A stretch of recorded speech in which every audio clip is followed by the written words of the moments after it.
Hey, what's going on, guys? My name is Jordan, also known as J-Monster, and I want to thank you for joining me for another Third Age Reforged replay battle. Today I've got a 1v1 on patch 0.97, our test build, and I want to show off some of the changes that are coming to Harad in the new patch. I'm going to show you this battle. This is a 1v1, and then I'm going to show you another one where I use the same build as Harad in a larger team game, and yeah, you guys can kind of make up your mind about what you think about the Harad changes after you watch that. But in any case, let's take a look at some of the army comps here, and then we can jump into the replay. So as I go through this, just as a fair warning for all of you, I'll put this down in the description as well.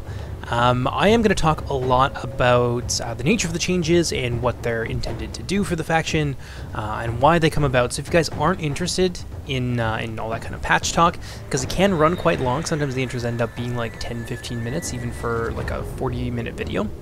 So if you guys don't want to listen to any of that, just go ahead, pop down to the description. I'll put it in the comments as well. There'll be a timestamp there for when the battle starts. But in any case, let's take a look at my build here. I've got a couple units of HARADRIM Raiders who haven't really undergone any significant changes, and I've also got a couple units of Serpent Guard. Now this is on huge. Normally Serpent Guard are about 65. Now they are 50, and that is part of a larger set of changes affecting the two Serpent Guard units to make them a little bit more elite. Previously, they were kind of mid-tier cavalry. The Serpent Guard were a little bit more high-end just because of how fast they were, and still are. They actually got a little bit faster, and that really affects how much damage that they can do off the charge. So they are getting a little bit smaller, but their stats are being rebalanced in a pretty significant way. I believe in the current incarnation of the build, these guys have about 10 melee defense, which is significant. They are also about 0.05 speed faster, so they rank in at about 1.25 speed, which is exceedingly swift. So they are nasty on the charge. There's a little bit less of them, but they are more elite to try and balance that out a little bit. Over here we got the Muhad War Beasts, who currently they're in a weird place in this build as well.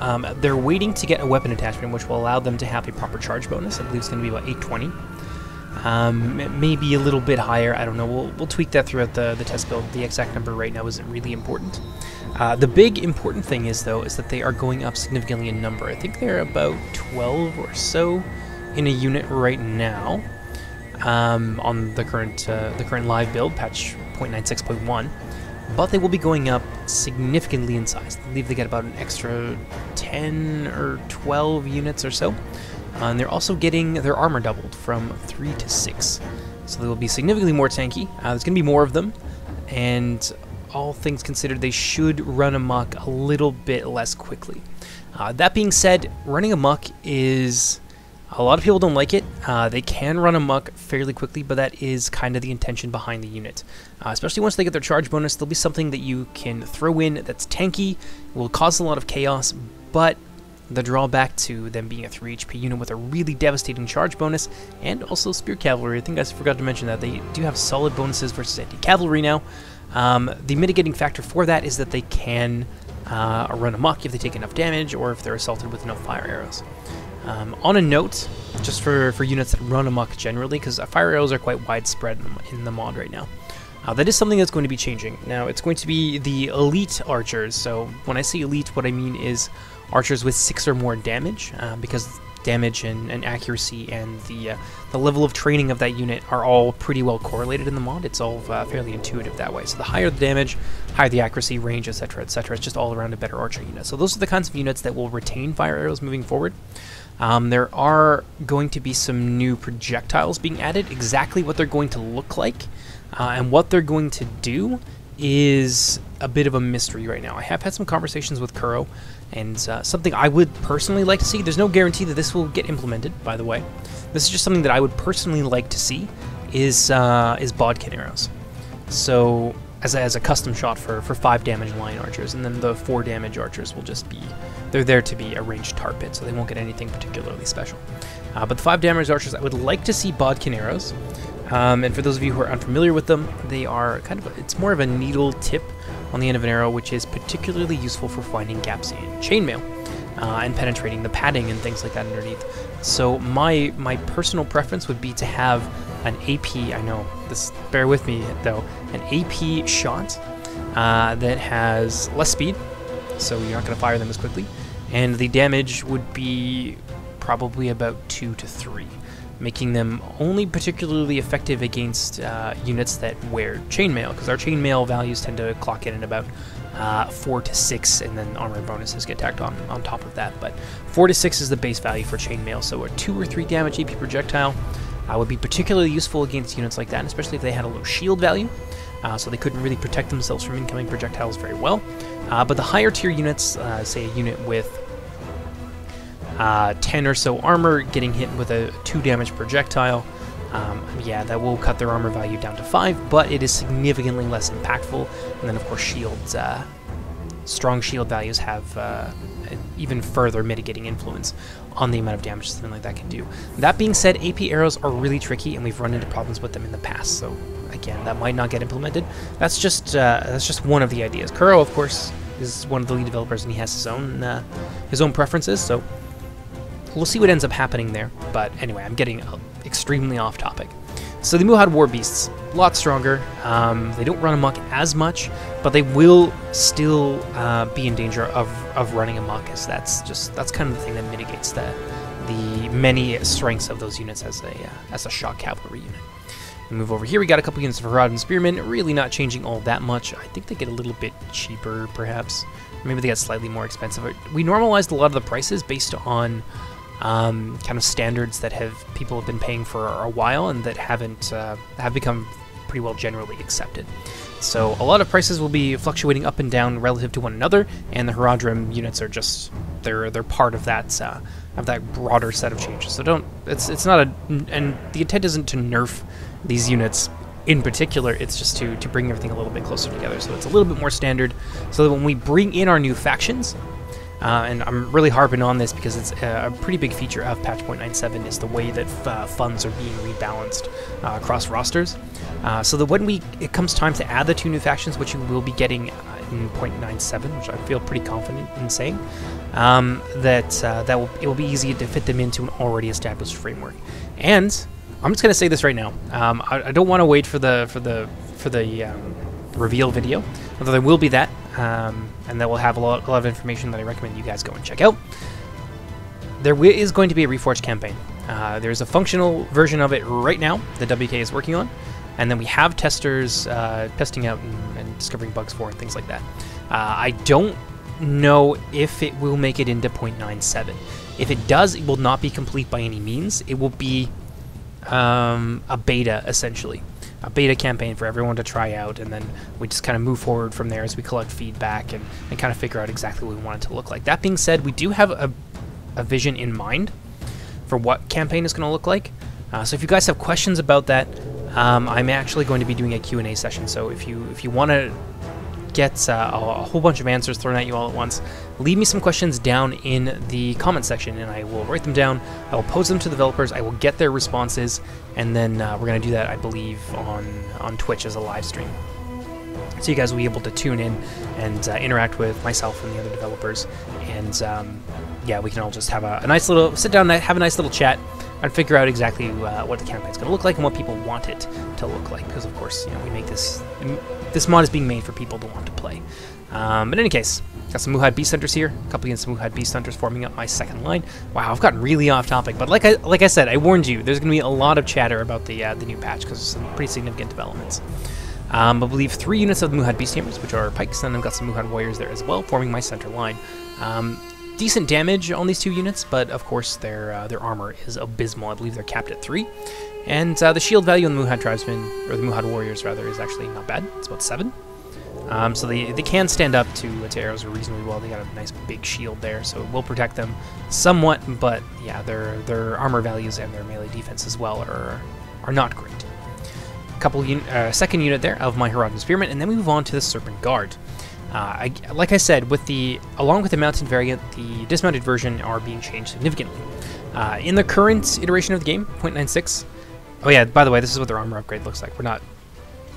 This isn't necessarily what they're going to look like unless you upgrade their armor. So if you were curious about that, why they look so different, that would be why. But again, along with the mounted variant, the dismounted Serpent Guard have been changed to be a little bit more elite, which I think is kind of fitting. This way the Serpent Guard form an elite kind of, like a third line, to use the very tired post-Marian Reform Legion, where you've got or I guess pre-Marian Reform Legion, where you've got your multiple lines of infantry. So for me, that's going to be my Hastati are essentially the Muhad units that we have on the front lines here.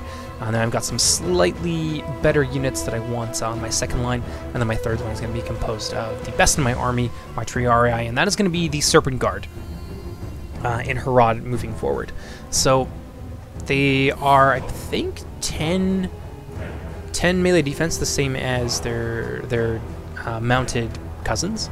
They've also got 9 damage and yeah, I think that's the two really big changes there, but they are going down from 160 to 120, so there are going to be less of them so that they feel a little bit more elite, and I think their cap went down to 3 from 4 as well. So if you want to field large numbers of Serpent Guard, they will be a bit more expensive, clocking in at about 675, and if you want to upgrade them, well, maybe it's about 650, no, I think it's about 675, so if you want to upgrade them, they end up being about 725 gold or something like that, and bringing 3 of them, well, it gets pretty expensive very quickly, but you do get something for your investment, which is, yeah, part of the intention behind it. Then we move into the back here, we have the Black Serpent Bodyguard. Much like the Serpent Guard, these guys are actually going up by 0.05 speed, so they're going to be 125 as well, so they won't be slower than the non-elite variant, which is a good thing, I think. And then move on over to my other wing. You can see I've got basically identical deployment of my cavalry on 2 wings. Got Serpent Guard, Muhad War Beasts, and HARADRIM Raiders to screen for them. So that does it for my army, and a lot of changes coming to Harad. Let's go ahead and see what my opponent has brought to the battle today. Across the field for my army, we have the forces of Umbar being commanded by Lucky Hussar. And Umbar, off the top of my head, I can't really remember any significant changes that they're going through. It was mostly just stat tweaks, so the Warlords of Umbar and the Castamir's Harbingers, or Harbingers of Castamir, whatever they are, they get, I think, 1 extra armor and things like that. So no real significant additions or nerfs going into the Umbar faction, other than I think some of the Javelin units got probably resized, just because, again, that's a consequence of the process of standardization. So I took all of the Javelin units, I found out some sizes that fit for their tier and for their faction, so orcs have a little bit more, but orc factions generally tend to do a little bit less damage, so that's kind of how they will work moving forward. But other than that, yeah, there's nothing really too significant, so I don't think we'll spend too much time going over the Umbar roster, as they'll look like in 0.97. A couple units here, the Corsair Archers, 2 units of Mercenary Cavalry, 2 units of Mercenary Crossbowmen. No Warlords of Umbar on the field today, unfortunately. Got a lot of Corsairs in the center, a lot of Beligear Halberds, and then, of course, the third line of the Castamir's Legion, 1, 2, 3 units of Castamir's Legion, and we have a little bit of bugs on the test build right now. So the Umbar General is going to show up as, I think that's like a Russian. He's got a fleur-de-lis on him, but he's got the colors of the Russian faction from Vanilla Medieval 2. But yeah, they've got those. Yeah, they've got that fleur-de-lis. So I'm not too sure where he's from, but obviously that's not what the Umbar General is supposed to look like. It's supposed to look like Arfarzon, the Golden Bastard. So yeah, of course that'll be fixed moving into the next patch. But there you go, 3 units of Castamir's Legion, and I think he's also got maybe some hidden units, some Rangers, things like that. Oh yeah, of course we have the Harbingers of Castamir here in the center as well. Don't think I mentioned them. Looking real sexy, and especially evil with those horns that they've been given. I think that was the product of Carindol, one of our Reforged devs. So that's about all we can see for their army for now. Let's go ahead and start the battle. I hope you guys enjoy it. So immediately upon the gate opening, I have one objective in mind with this build. This is very much a rush build. So I'm going to take my cavalry, I'm going to swing around on both wings, and at the same time I'm going to move my center forward and threaten the Corsair Archers, because I know that they can do a lot of damage to me with those arrows, because as I mentioned, the Muhad units are quite lightly armored, and I also know, a little bit of lag there, that I have no archers with which to return fire, so I need to get in there. I need to smash this very thin line apart, which I can definitely do because of my pikes. My pikes outrange his halberds, so I want to get into close quarters as quickly as possible, but I need to make sure that that the wings are locked down with my cavalry. And you can see some of the hidden units popping up here. There's 1 unit of crossbow Corsairs, and people tend to bring them in pairs as well, so there's probably another one over on the other side, and indeed there is. I can see the mercenary crossbowmen on either side coming into contact with my my HARADRIM Raiders. My HARADRIM Raiders driving these guys back, trying to do as much damage to the mercenary crossbowmen as I possibly can, and then I'm going to commit my Muhad War Beast forward because I'm interested in testing how they are going to fare with the new changes. So they're going to collide with the mercenary cavalry, do a decent amount of damage to them, and I think the same is about to happen over on the other end, but let's just a little bit of lag. Let's see precisely how well these guys are doing. So as Spear Cavalry, they are able to take on the Mercenary Cav reasonably well. And you can see that they're actually winning this fight, and they cause fear. So the low morale of an unsupported unit of Mercenary Cavalry is definitely playing against them in a serious way here. And the Muhad War Beast might be quite useful for smashing them apart in that case. Over here, I managed to get a hold of the Mercenary Crossbowmen with my Serpent Guard. And I'm very much in the process of overwhelming the cavalry, the very limited cavalry on Hussar's wings. My Muhad War Beast, again, smashing apart these mercenary cavalry.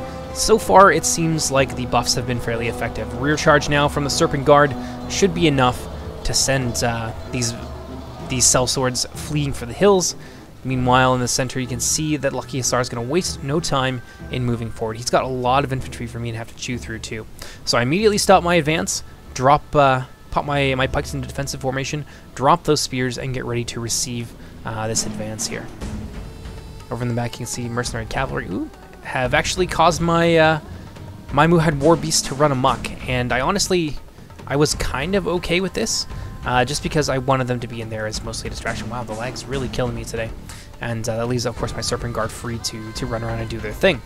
They are being driven back but in a hail of crossbow fire by the mercenary crossbowmen, but they are not too long for this war. Of course, I have my my horse archers nearby, but I think actually they are a little bit more concerned with destroying the crossbows. So I've so far managed to keep the crossbows pretty well pinned. They haven't been able to be used against my infantry body, which is a great thing. I got my Black Serpent bodyguards now charging into there against those crossbow corsairs. That is going to be an ugly affair for them indeed.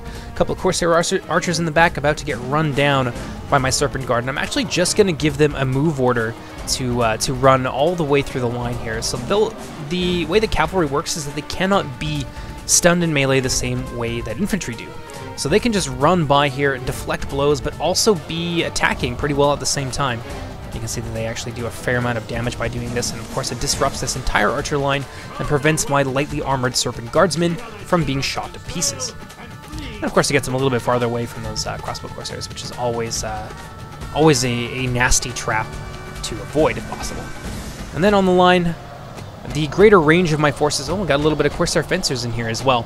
The greater range of my forces afforded them by their pole arms is going to be pretty significant here. You can see a lot of braking taking place along this Umbar line. Castmir's Legion have been engaged on the wings, and I've kind of thrown my HARADRIM Spearmen in front of them just to bog them down for the time being, and just bide my time for the fight in the center to finish. And there goes the enemy general getting hacked down by my Serpent Guard. A very... little bit of lag there. I honestly didn't realize that his general was there. That was pure dumb luck on my part, and it worked out really nicely for me, but I can't say that I intended for that to happen. Now the routing is beginning to happen, so my Muhad Beast Hunters have managed to break through the line on in portions of the infantry fight where we have completely defeated the Umbarim. Meanwhile, over here, his crossbow corsairs getting run down by the Muhad War Beasts. Although unfortunately, the Corsair Archers have turned their fire arrows onto the Muhad War Beasts, which is going to be a really big problem for them. And I think this particular build of the game was before the changes came to certain projectiles, or maybe the Corsair Archers have a projectile they're not supposed to have, because they are a lower tier 4 damage archer, so in the future they probably will not have fire arrows. But for the time being they do, and it does a lot of damage to my Muhad War Beast and actually sends them fleeing for the hills. Serpent Guard, meanwhile, have done a fairly decent job of disrupting the Corsair Archer line, although of course they have taken quite serious damage in the meantime. However, it doesn't really matter too much, because the infantry fight has just gone so thoroughly in my favor. It's extremely one-sided on the infantry line right now, and even if all of those archers are able to fire their entire ammunition pools, they probably still won't be able to beat my remaining infantry. My numbers advantage is just that extreme at this point. Castmir's Legion being cycle charged now in the rear by my Serpent Guard, and it is really only a matter of time before these elite warriors of Umbar are driven into the dust by the cavalry of the HARADRIM. Yeah, so my forces free from the center, moving in now. The stand of my HARADRIM Spearmen has actually given me quite a lot of time to finish off with the remaining Umbar forces in the center, and now we're able to completely encircle them on the wings, and that's going to go very poorly for the Casimir's Legion, of course. What do we got in the back here? Some mercenary cavalry, I think, going after my back lines, just trying to pick away at me, but I do have some Wuhan warriors in the back there to kind of screen. They're not particularly effective against mercenary cavalry, but they're there just to get in the way and stop him from potentially doing damage in other places where I wouldn't want these cavalry to get into. Mercenary cavalry getting countercharged there. Some of them will certainly be dragged down by the fierce tribesmen of Harad. Ooh, that could end up being a rout. Oh, my Serpent Guard come in as well, and that's almost an immediate break from those mercenary cavalry, and that's going to be a game over for them right there. Meanwhile, if we take a look at both of the wings, the encirclement is already beginning. Dismounted Serpent Guard. Kind of, they're sort of the counterpart. It's just a less powerful counterpart to the Casimir's Legion. Yeah, but taking on their Umbar analogs. On 8, the Casimir's Legion would definitely win this fight, but with so much infantry arrayed against them, yeah, the Casimir's Legion, elite though they may be, they will be dragged down and destroyed eventually. I think I've got a little bit of cavalry left, so I'm just trying to use my archers to shut down either the crossbow corsairs. They're definitely a priority for me. Or did I say my archers? I meant my cavalry. The crossbow corsairs were definitely a priority. We've dealt with them quite swiftly. Now the Black Serpent bodyguards and the rest of my cavalry are converging on the corsair archers. Well, that's going to be pretty well it for this Umbar army. Let's go ahead, kick it up to 2 times speed here. You guys got a pretty good sense, I think, of what's about to happen. Yeah, some of my Serpent Guard have now cycled back, and they're getting in here to quickly put an end to this stand by the Casimir's Legion, and ultimately an end to this battle, which is, I think at this point, quite obvious, is going to result in a fairly lopsided victory for Harad. And a lot of that, I think, comes down to comp. This is a new comp that I don't think anyone else has really used before. Most people don't put a lot of stock into the Muhad War Beasts, but I wanted to see what they could do. So balancing them on my wings like that and having that much cavalry as Harad, it doesn't seem like he really expected that. I think maybe he was thinking I'd have maybe 4 cavalry maximum and not the 7 that I did. And it really just allowed me to quickly, especially the tankiness of the Muhad War Beast, allowed me to tie down the few anti-cavalry options he did have, the mounted ones at least, and just run roughshod all over the rest of his infantry with my Serpent Guard. There were a few hammer and anvil strikes in there, one that got very lucky, as I said, and cut down his general. And ultimately, it was just it was a bit of a wash in this case, and a lot of that I think comes down to the new changes to Harad and also not having faced a build like this before. So yeah, it can be a little bit dicey when you come up against a build that you don't necessarily have an idea to play against, and you certainly weren't expecting, and so your comp might not be well suited to it. But of course, that's no disrespect to Lucky Asar as a player. He's definitely one of our veteran players on the Discord, and he's trounced me many times.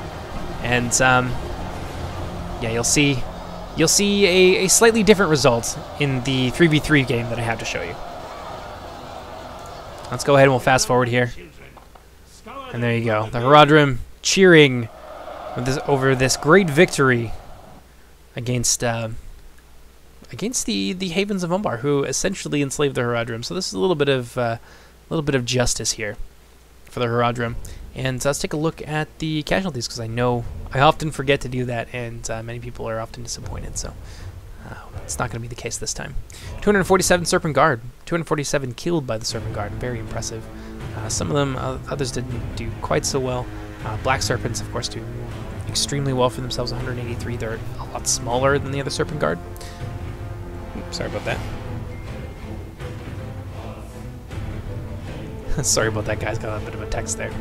And Muhad Beast Tamers and all that stuff did really, really well. My pikes performed admirably against those halberds, but then that was to be expected. They were facing both halberds and some light infantry without shields or high defense values, so they managed to rack up a ton of kills.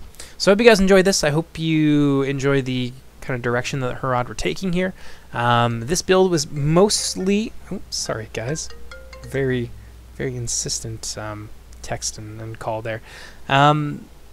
Yeah, the intention here is to make Harad something a little bit more of a lightning faction with these very swift cavalrymen. They can do a lot of damage, but of course fall away under consistent range pressure in particular. Now, that's not to say that that's the only way the Harad can play. Obviously, we don't want to do that. We don't want to railroad anybody. We've been very clear about that all the way along the line throughout the journey from 0.95 about a year ago till about now. So we don't want to railroad anybody, but we do want to offer some alternative playstyles. Wow, I can't English today. And this is just one of them that you can do with Harad. You can also do other things too. You can focus a little bit more on more armored infantry. Harad doesn't have a ton of them, but you can do it that way. Anyway, I'm going on now. So I hope you guys enjoyed this, and I'll see you next time. Take care, everybody. Bye-bye.